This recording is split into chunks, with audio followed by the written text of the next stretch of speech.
Hi there, Dr. Kerry Yerkew here. Today I'm talking about the different services we have to offer in the clinic and why we use those services.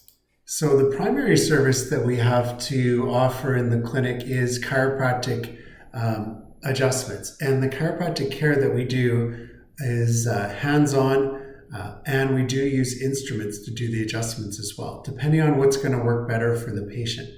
And the adjustments are done to the spine as well as the accessory joints, like the shoulders, the knees, the feet, the wrists, TMJ, even the jaw joint. We also use laser therapy and shockwave therapy. These are light therapy and acoustic waves to heal the tissues, especially in the case where there's been trauma or an old injury. It can help to heal the tissue, to restore the proper consistency to the tissue, bring blood flow into the area, and get rid of scar tissue and calcium deposits.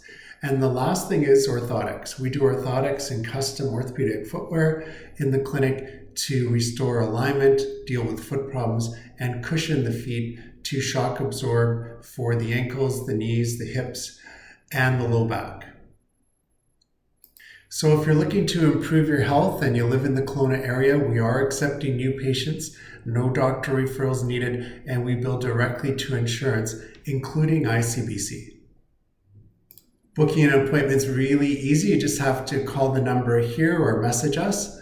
You can also go online and book an appointment on our website, and we'd be happy to help you without a doctor referral, and we do bill directly to insurance, including ICBC.